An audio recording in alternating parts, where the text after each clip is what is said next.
we wait till 11:59, procrastinating, and we want to do whatever we got to do, and then at the last minute. But that's not true love. This requires sacrifice. This requires love. This requires commitment.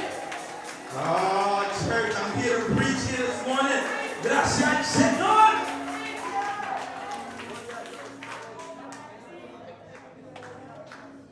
But in this time, when they were first sending that first RSVP, it was to say the date. And then he would send another invitation. But the invitation was sent on the day of. When the meal was ready. So you separate that day. So when the meal was ready, you would come in. Because the key part is that the meat and the wine were chosen upon invitations. When you've accepted the invitation, when you accept the first invitation, then on the day of, you get invited to the second one. So if you have not accepted Jesus Christ as your first, and you've rejected, don't expect to go to the second invitation.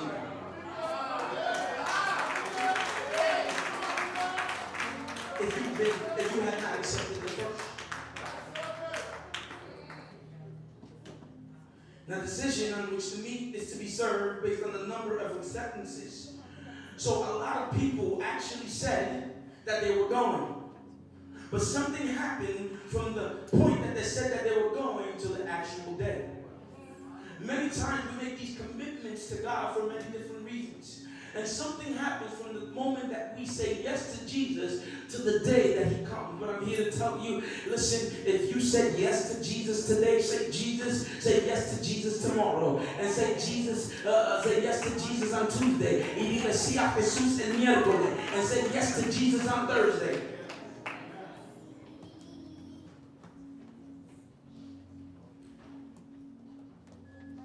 Because once the appropriate animal is prepared, it must be eaten that night. So the guests who accepted are duty bound to appear. So all of them said that they were coming. And the parable states that the day of, they began to give excuses. See, I want to give you a modern day cultural example of this problem.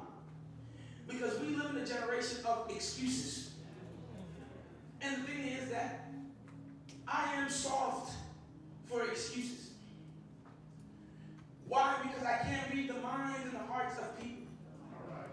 So if you tell me, hey, Pastor, I can't do this or I can't do that because I had to do this and that, like, amen. Hey, listen, you need something. You need something. Because I don't know. So although you committed to something, when the moment comes, you make an excuse. But one thing that I've learned in life is that we do the things that we really want to do. We go to the places that we really want to go. Listen, my kids are in sports, and there was a basketball tournament. Listen, it was snowing like crazy. Like it was snowing, and the snow was coming down, and I'm waiting for the text from the team, from the place, like, cancel this, please. Now, we get there, it's packed. There's parents there, people are there. That same night, we had service. Listen, before one snow flake came, Pastor, is there church?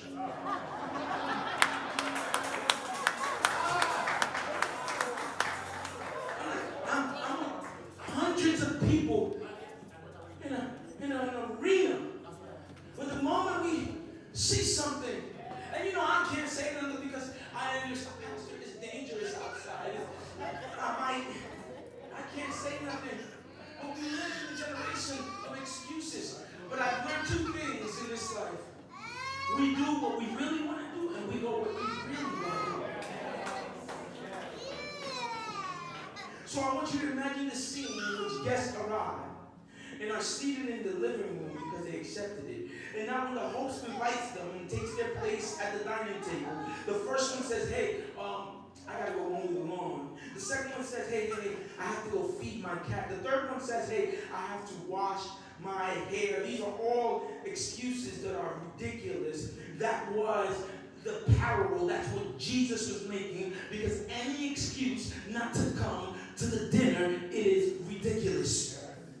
Jesus gave 3 excuses that were typical of his time. If you think about the first excuses, the first one brought a field and had to inspect it that day. Let me break something down to you about business, right? I've never seen a businessman that buys a field and then later on inspects it after he bought it. Don't you inspect it first, then you buy it? So Jesus was trying to tell us, listen, this is just an excuse. Some of us are coming up with excuses that make absolutely no sense in the kingdom of heaven. And I can't say nothing to you. Bishop can't say nothing to you. But the one who knows it all, come on, church.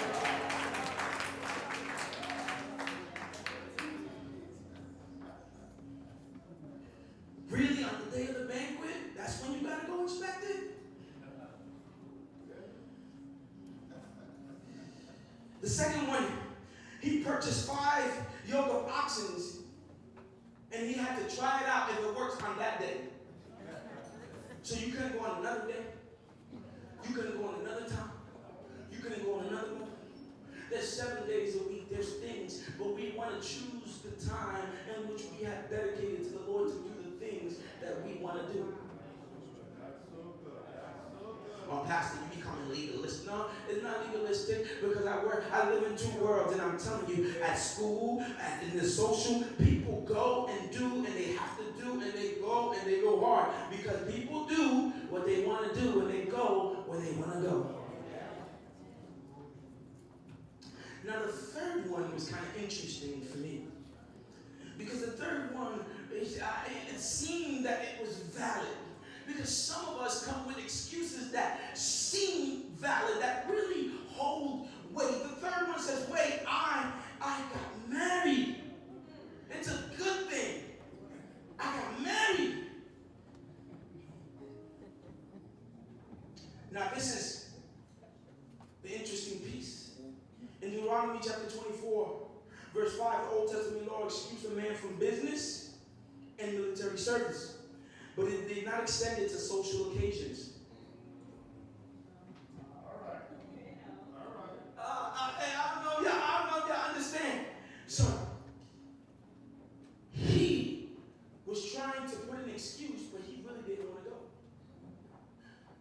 It reminded me of COVID.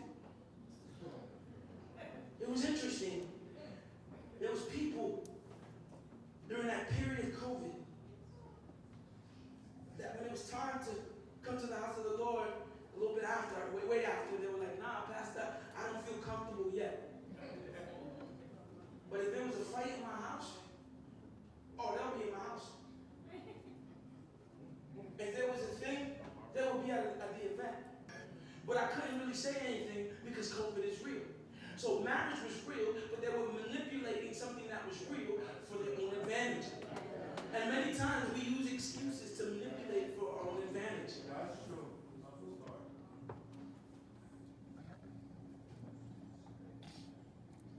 Excuses are excuses. We know people will be expecting us, but we have fiction reasons we hope that free us from our obligations. Psychologists call it rationalization. If we repeat our excuses to ourselves over and over, we start to believe it as true. So what a lame excuse these people use not to go to dinner.